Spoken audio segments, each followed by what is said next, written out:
Y al hacerlo, la Biblia dice que ponían el sentido. Ellos abrían la puerta que conducía al entendimiento. O sea, a la capacidad de ver algo que estaba por debajo de la superficie. Si usted lee la Biblia o la escucha y no la entiende, dice la palabra que viene el maligno y la arrebata. Aquellos que dan frutos son los que la reciben y la entienden. Si no entiendes, pregunta.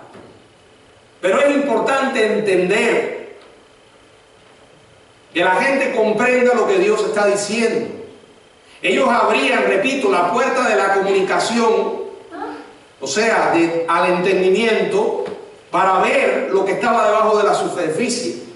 Ofrecían los escribas al auditorio un profundo significado de las palabras y de los pasajes para que como resultado se produjera el entendimiento. Sabemos que a veces es difícil comprender algunas palabras de la Biblia. Por eso hay que ir despacio. Y si no entiendo el significado de una palabra, buscarlo en un diccionario, o buscar un diccionario bíblico, o leer la Biblia en otras versiones. Porque en otras versiones se dice lo mismo con palabras diferentes.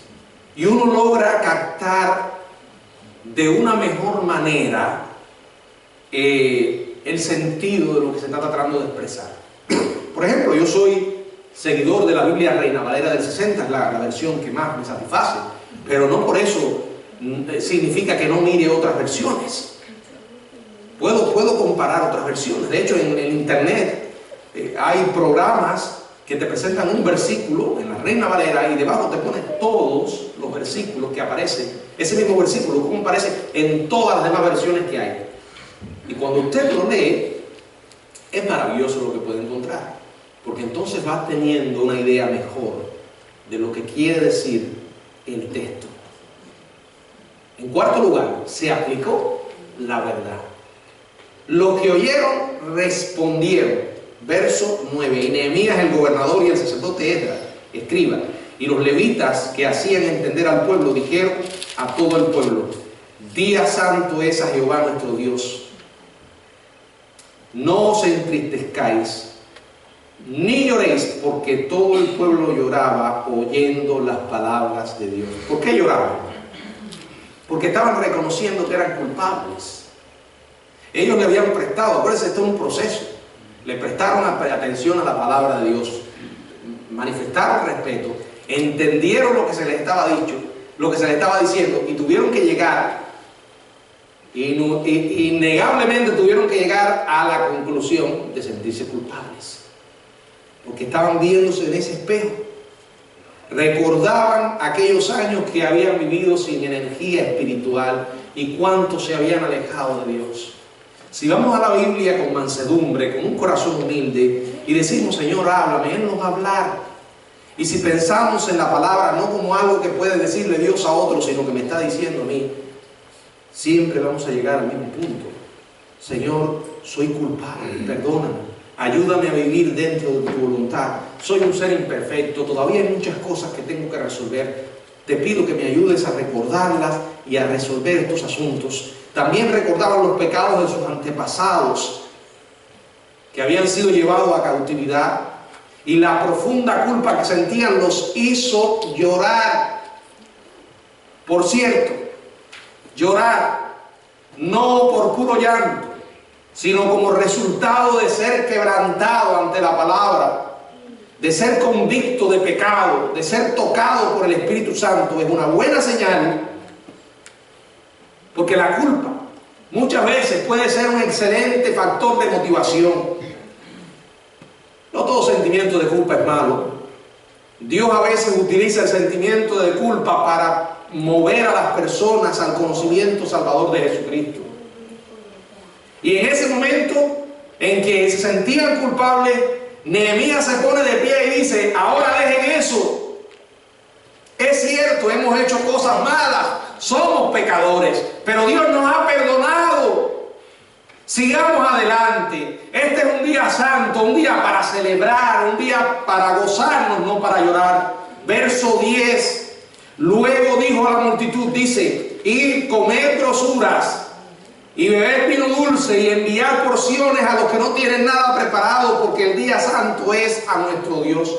No os entristezcáis porque el gozo de Jehová es vuestra fortaleza. Sí, hemos visto la realidad de quiénes somos, pero Dios nos perdona, Él nos fortalece, Él nos ayuda a vivir de una manera diferente. Si ves que has caído, levántate. En Dios siempre hay perdón. Él es el Dios de la oportunidad. Qué bueno, mientras estemos vivos hay oportunidad. Nunca es demasiado tarde para hacer lo correcto. Verso 11. Los levitas pues hacían callar a todo el pueblo diciendo: callad, porque es día santo y no os entristezcáis.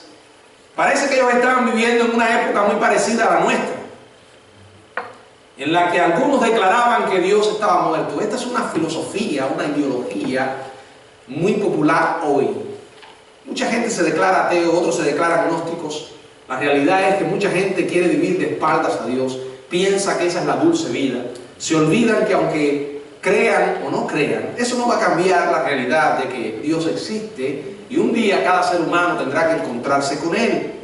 Para los judíos del tiempo de Nehemías, Dios se había ausentado en un viaje largo y agotador. Y mucha gente cree que sí, que puede haber Dios, pero es un Dios que no se interesa en nuestros problemas, no es un Dios personal. O sea, Él creó el mundo y se fue de vacaciones.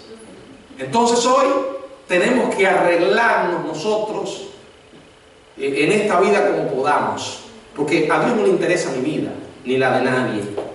O sea, cuando la gente pierde el contacto con Dios, no es porque Dios ha perdido el contacto con ellos, es porque nosotros nos hemos alejado de Él deliberadamente. Y cuando Dios te parece que está distante, no es que Él esté distante, eres tú el que estás distante de Él. Si tú llenas tu mente con todo tipo de información ajena a Dios, vas a actuar como tal. Aquellos judíos de Jerusalén estaban pensando: Dios ha estado ausente, pero ahora ha regresado y está bien disgustado. Nehemías y sus hombres decían: no, ustedes son los que se han ido.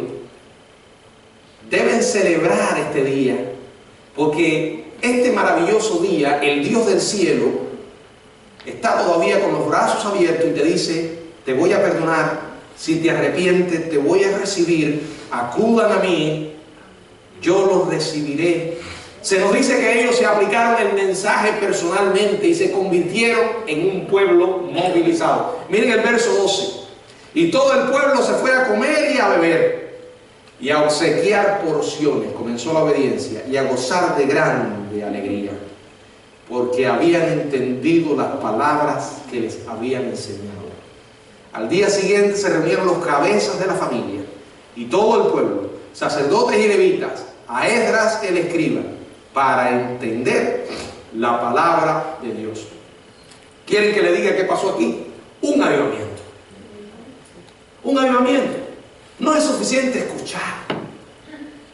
No es suficiente que tengas un buen maestro, un buen discipulador, un buen pastor que te predique la palabra.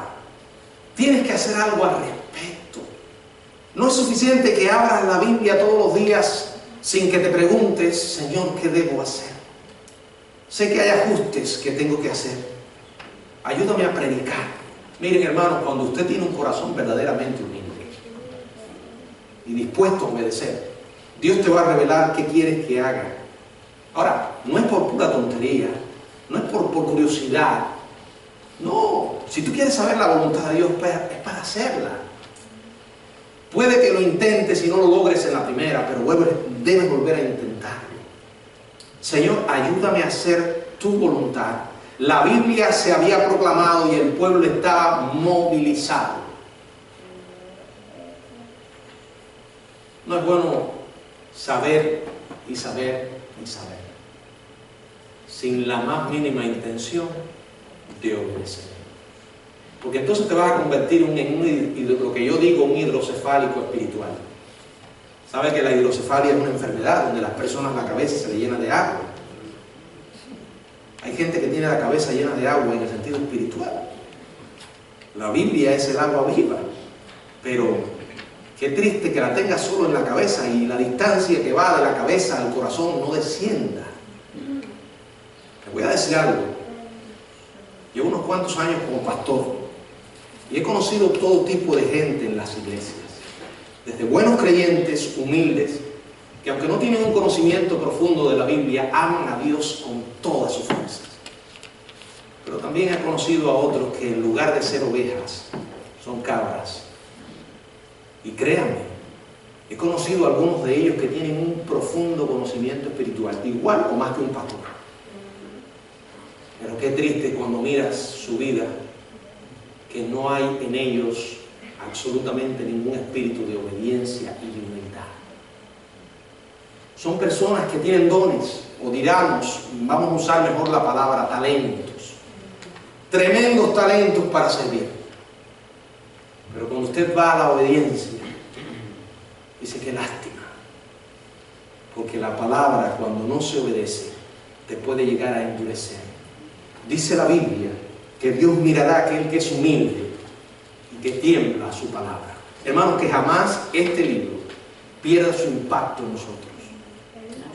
Bebamos de la fuente todos los días con un corazón humilde, recordando que Dios habla a través de él y pidiéndole: Señor, ayúdame a obedecerlo.